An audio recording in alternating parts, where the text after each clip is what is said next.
Flowers TV ഇപ്പോൾ യൂട്യൂബിൽ പ്രേക്ഷകർക്ക് ലൈവായി കാണാം. ഉടൻ തന്നെ ഫ്ലവേഴ്സ് കോമഡി യൂട്യൂബ് ചാനലിൽ ജോയിൻ ചെയ്യുക.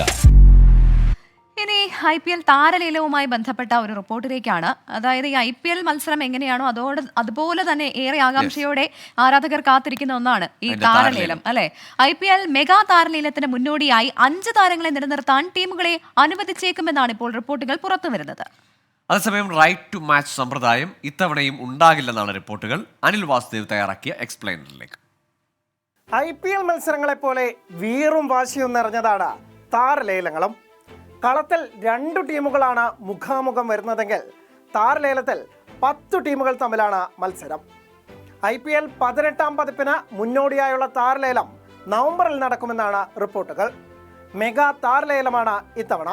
അതായത് ടീമുകൾക്ക് നിലനിർത്താൻ കഴിയുന്ന താരങ്ങളുടെ എണ്ണത്തിൽ പരിധിയുണ്ട്.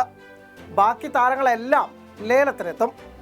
മെഗാ താരലേലം ചില ടീമുകൾക്ക് നേട്ടമാണ്, മറ്റ് ചില ടീമുകൾക്ക് കനത്ത തിരിച്ചടിയും. കാരണം കാലാകാലങ്ങളായി കെട്ടിപ്പടുത്ത ടീമിനെയാകും ചിലപ്പോൾ അവർക്ക് നഷ്ടമാവുക.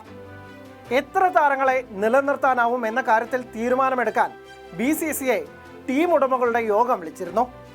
8 താരങ്ങളെ വരെ നിലനിർത്താൻ അനുവദിക്കണമെന്ന ചില ടീമുകൾ ആവശ്യപ്പെട്ടു. 2 എണ്ണം വരെ മതി എന്ന് പറഞ്ഞ ടീമുകളുമുണ്ട്. ഒടുവിൽ 5 താരങ്ങളെ വരെ നിലനിർത്താമെന്ന തീരുമാനത്തിൽ BCCI എത്തിയെന്നാണ് പുറത്തുവരുന്ന വിവരം. 2022 അവസാനമായി മെഗാ താരലേലം നടന്നത്.